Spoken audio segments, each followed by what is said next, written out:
Crack of Doom by Stephen Marlowe, writing as Milton Lesser, originally published in Avon Science Fiction and Fantasy Reader, April 1953. Narrated by Tom Tresser. Sam Webber got his first shock early in the morning. He padded softly down the hall, past the door to Henry's room, on his way to the bathroom. He heard Henry call, "It's all right, Pop, I'm up. Come on in." Little Henry sat up in bed, dressed in shorts and a T-shirt. His hair was combed neatly, with plenty of stickum, and his scrubbed, shining face wore an earnest expression. "Good morning," he said. "For the present we'll keep things unchanged to a certain extent. Much easier that way." Sam Webber's mouth fell open. Henry was 3. "Of course," Henry continued, "there'll be minor changes here at the outset. I'll want an allowance for one thing. Nothing big, say, not for another year or so. $20 a week should suffice." He stood up and waddled over to Sam, punching at his father's kneecap playfully with a pudgy fist. "Don't worry, Pop. We'll get along fine. Just fine. Anything you want, let me know. I mean that. Any little thing, and I'll be happy to oblige." Henry turned his back and reached for a book which was lying half-hidden under the coverlet. He opened it with a satisfied little sigh and proceeded to read. Sam peered over his shoulder and read the title, Arnold Toynbee's A Study of History, Volume 1. Mechanically, Sam walked on into the bathroom. He took off his robe and pyjamas, draped them over a towel rack, stepped out of his slippers, and climbed into the shower stall. His attempt at whistling was only half-hearted, and he gave it up after a few bars, concentrating instead on the pleasant cascade of warm water. Afterwards he shaved and dressed, then headed for the kitchen. Martha had orange juice, coffee, and a plate of golden pancakes waiting for him. "A little late this morning, Sam," she observed. I had a talk with Henry." It would be best simply to state the objective fact, to wait for further developments. "How do you take it, Sam?" "Take what? Our talk?" "No, silly. The trip. The strange orientation." Sam never answered a question unless he understood it. Now he asked one of his own. "Did you know that Henry's been reading?" "Certainly. It is a bit early in the morning, but he had me get Toynbee down from the shelf at about 7. He wants to do history this week, politics next week. Good idea, I think." Sam was getting nowhere. He drank his orange juice and buttered his pancakes, digging in with a definite lack of relish. "Where's my bacon?" he said. "You're joking, of course." No, I'm not. You know I don't like pancakes without bacon." "Ha ha! Actually, that's going to be the biggest problem. A lot of the economy here depends upon meat and meat products, and millions of people will be thrown out of work. Well, they'll get over it. In a few years, everything will be fine." Sam's household seemed on the brink of insanity, and he clung to the one thing which he could understand. "I want my bacon." "Now, Sam, that's enough. I threw out all the bacon this morning, steaks too." Sam stood up from the table. "Thanks," he said. "I'll grab a bite downtown." He left the pancakes in their plate, almost untouched. "Well, suit yourself. Oh, Sam, do me a favour." "What?" "On your way to the subway, stop in at the butcher's and cancel our account with him. We owe him $15. Of course, he may not even be opened, but if he is, you cancel our account, okay?" Sam said it was okay. He had always left such matters in Martha's hands, and if she wasn't satisfied with their present butcher, he'd take care of it for her. On his way out, Sam couldn't resist the impulse to peek into Henry's room. His boy's little head was still buried deep in Toynbee. "Hello, Mr. Adams," Sam said. There was a big crowd in the butcher shop, and, Sam noticed with some surprise, no meat on any of the counters. "I'd, like to cancel your business here. Naturally. I guess it will be interesting, looking for some other kind of work." Sam felt dizzy. "Yes, that's it. We owe you $15, Martha said. Why are you giving up the meat business? I always thought it was good." "Well, have your little joke, Mr. Webber. 15, that's right. You know, I'm thinking of joining the police. I was an MP over in Korea. That is, if my son doesn't mind."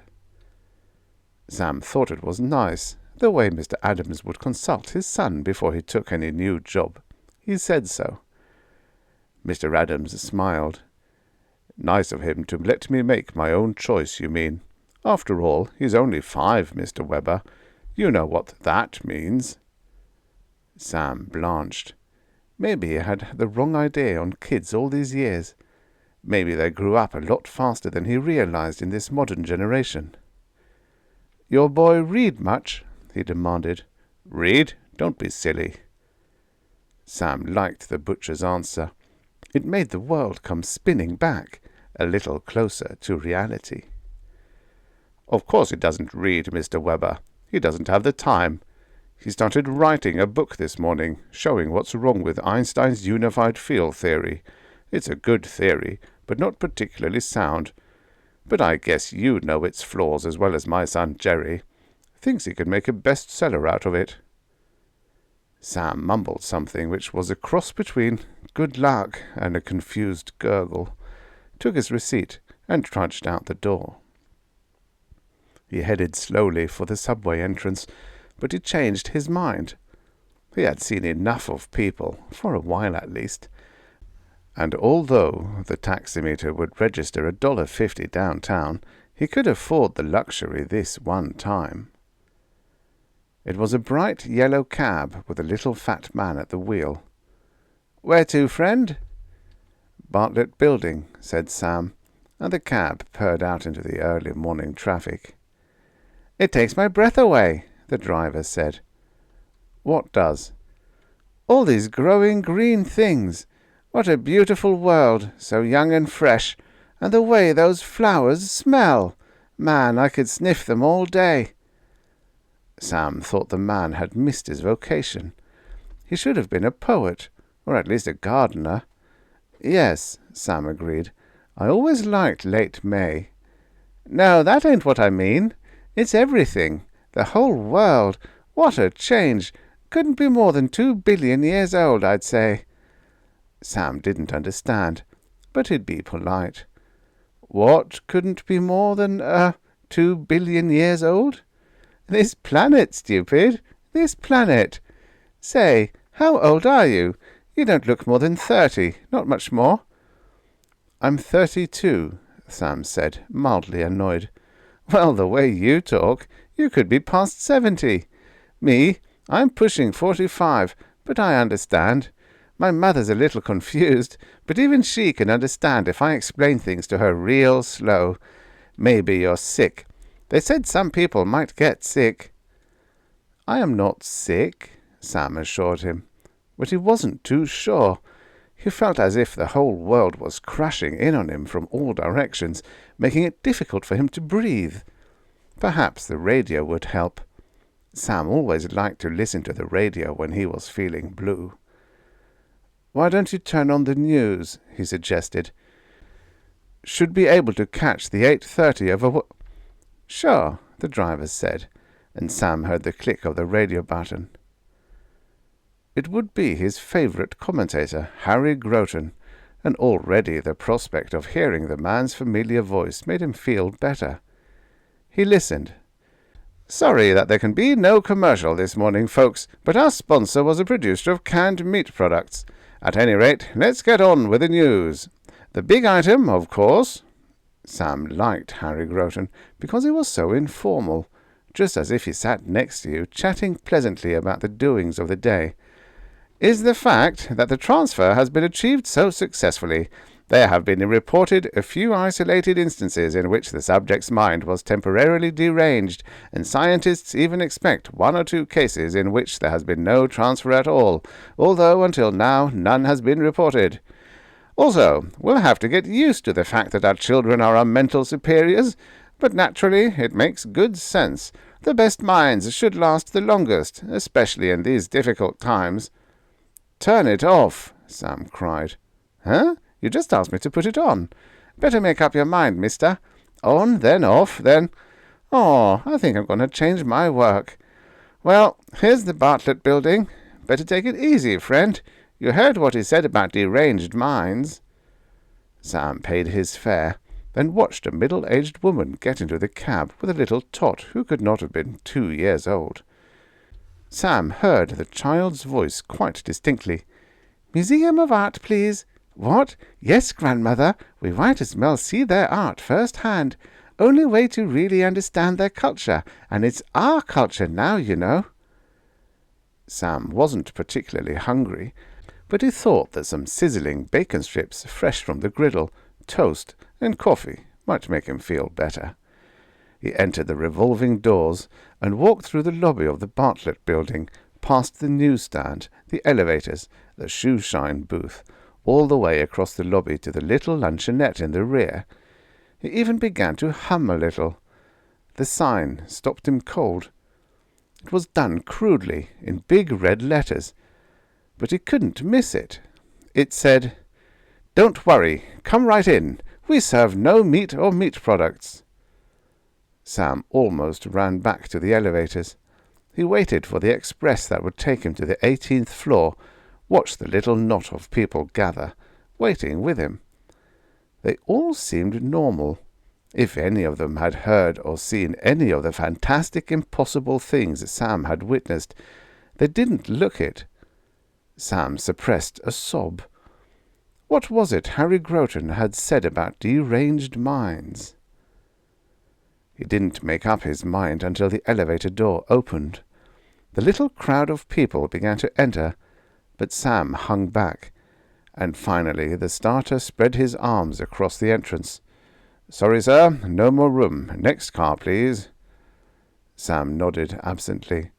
He didn't care. He didn't feel that he could take Mr. Sutherland's shenanigans today, anyway. Martha's Uncle Gregory, on her father's side, as he remembered it, was a psychiatrist, and perhaps the man might be able to help him. Nothing like psychoanalysis, of course. He didn't need anything as thorough as that. But perhaps he had been working too hard lately. Mr. Sutherland had a way of driving him. Just a little talk, Sam thought, because he'd understand this thing much better. Perhaps all he needed was a little vacation. He stepped into a phone booth, dialed home. The receiver buzzed 3 times in his ears, then it clicked. He heard Henry's childish treble. "Hello?" "It's me, your Pop." Sam felt mildly ridiculous. "Good morning again, Pop. What's on your mind?" I'd like to speak with your mother, please, Henry." "Can't. She's out. Maybe I can help you. Say, this Toynbee is fascinating reading. Really helps to explain the culture on all levels. I'll show you when you get home. Meanwhile, Mum went to the library to get me some more books. Sent her after some history source material. Well, can I help?" Sam began to sweat in the confined quarters of the phone booth. "I doubt it, Henry. I wanted your great-uncle Gregory's address, but—" "Where's the address book?" Numbly, Sam told him. There was a brief silence. Then Henry's little boy voice again. "That's Gregory Thorne?" "Yes." 125 West End, Pop. What do you want with a psychiatrist? Trouble?" No, nothing like that. Just some business." Sam felt more ridiculous all the time. "I'll see you tonight, son. And, thanks." Sam heard the boy say something about not mentioning it. Then there was a little click. Sam hung up the receiver and left the booth on unsteady feet. He wondered how long a thorough psychoanalysis took, wondered further if he could afford it. Dr. Gregory Thorne was a small, balding man, with a small red spot on each cheek, which almost looked like it was painted there. "Sam," he said. "Sam Webber, long time no see. Very long. Won't you come in?" Sam said thanks, and came in. He smiled weakly, but knew it was worse than not smiling at all. "Hey, Sam, what's the trouble? You look scared to me. Mighty scared. Go ahead, talk. I haven't got a patient coming in for about an hour. Anyway, I'm just the receptionist now. My granddaughter's taking over this mind business. Ever meet her? Cute little trick." Sam groaned. "That's the trouble, Doc. Your granddaughter." "Eh? What's that? What did she do?" "How old is she, Doc?" I don't know exactly. Around 7, I'd say. Yes, Jack and Mary got married in 42, then they waited a couple of years. Yes, about 7. Why?" Sam spilled all of it in a rush of words.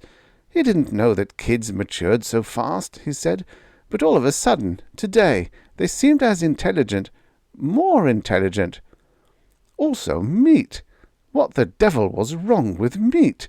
He couldn't get it anywhere. Not even a couple of strips of bacon. Not even at home from Martha. The butcher was going out of business, and everyone acted so peculiar. The news broadcast made less sense than a scrambled jigsaw puzzle and Henry Groton. "Whoa, Sam, take it easy. I get the general drift. Care to answer a few questions?" Sam said certainly he'd like to.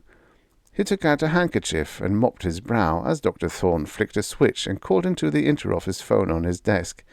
"Betty, want to come in, please?" Sam heard the door open, and a scrawny little girl with freckles and buck teeth entered the room. Dr. Thorne was right. About 7. And she had the most earnest look on her face. "Betty, this is Sam Webber, sort of a cousin's husband. I'd like you to listen for a while, and then see what can be done."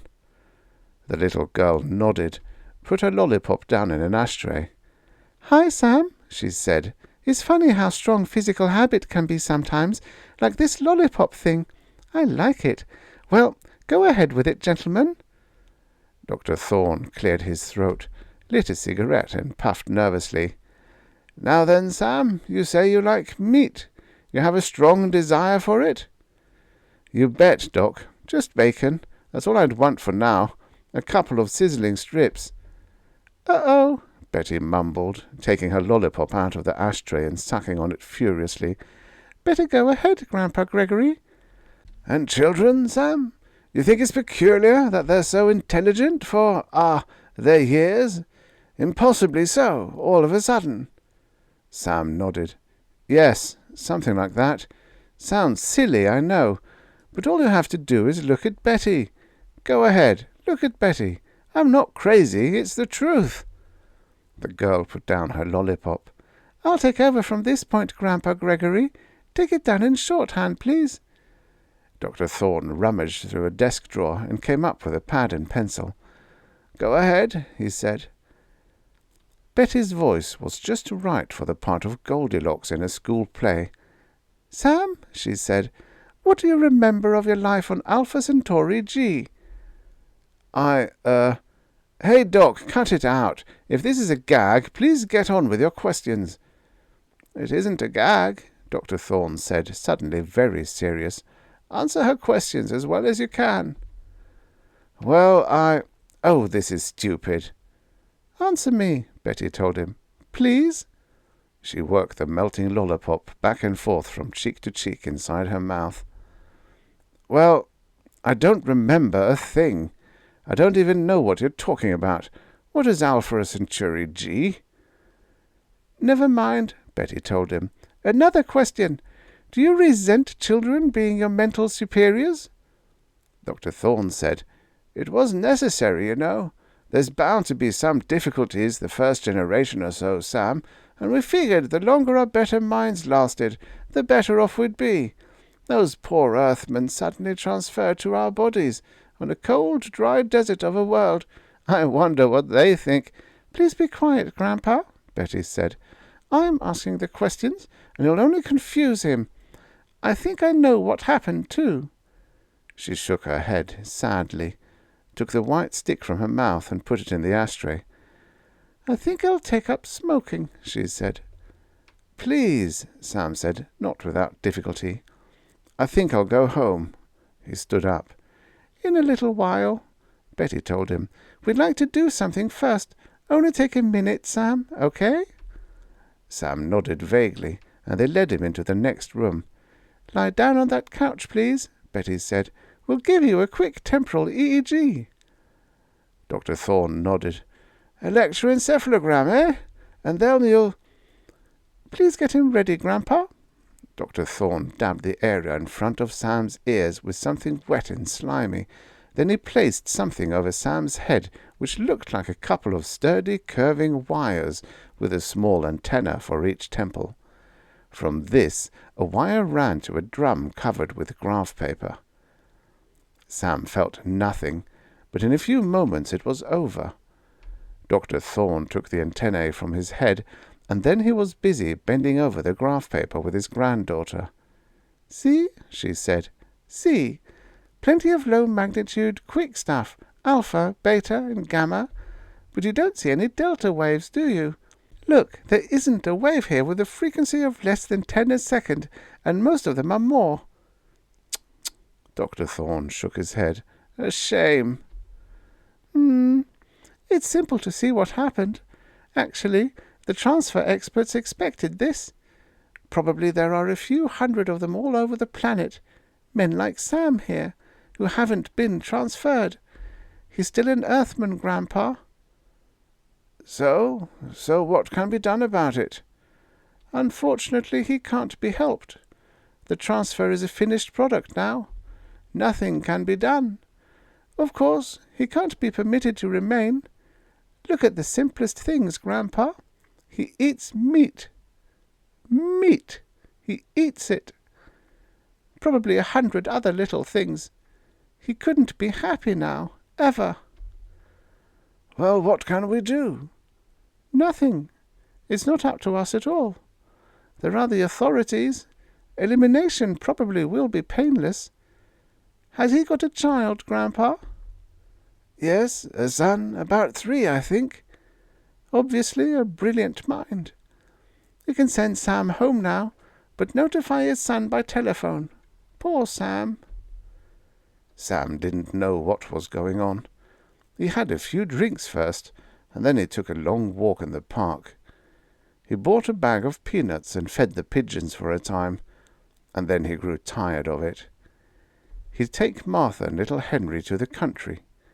Although Dr. Thorne hadn't prescribed anything in particular, Sam knew he needed a vacation, a long vacation. But that girl, Betty, it was eerie, and Sam didn't relish the idea of going home to his suddenly brilliant little son. He entered the house by the side door, and he heard Martha in the kitchen, weeping. "Hello," he called. "I'm home." Martha ran into his arms and hugged him for a moment. "My Sam," she cried. "My poor, poor Sam." "Easy, Martha. Nothing's wrong with me. Nothing that a little vacation won't fix. By the way, I stopped in at Adams's and cancelled your orders there." "Thank you, Sam. Thank you." And then she was crying again. Henry came into the room, looking ludicrously grim for his 3 years. "Hello, Pop. I'm sorry," he said. Martha wailed. "It isn't fair." "One of those unfortunate things," Henry told her.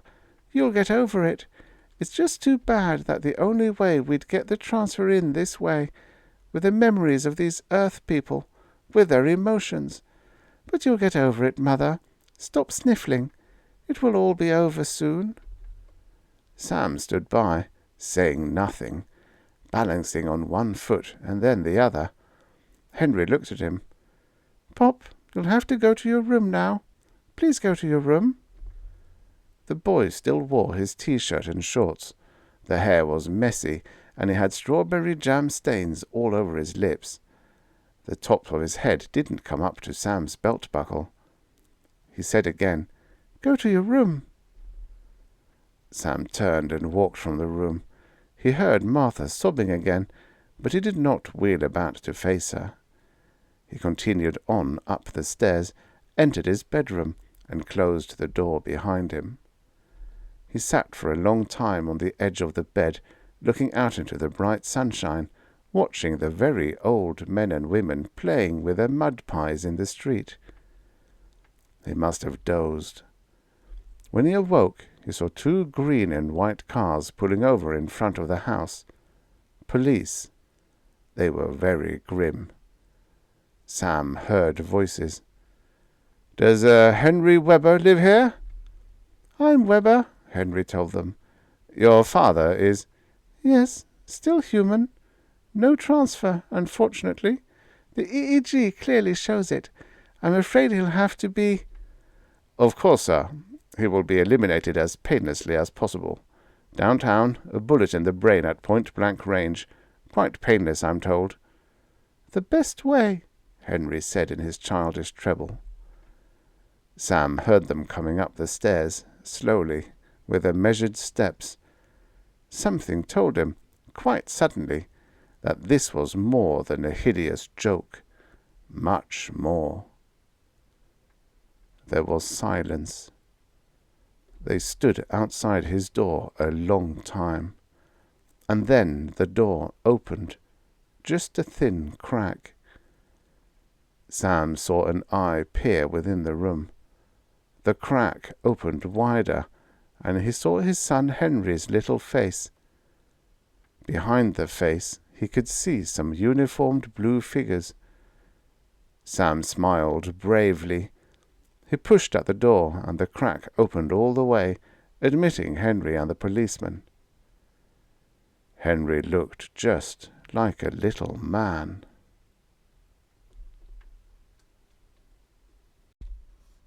The end. Subscribe for your daily stories of futures past. Maybe there ain't no such thing as a free lunch, but there is such a thing as a free story. Enjoy.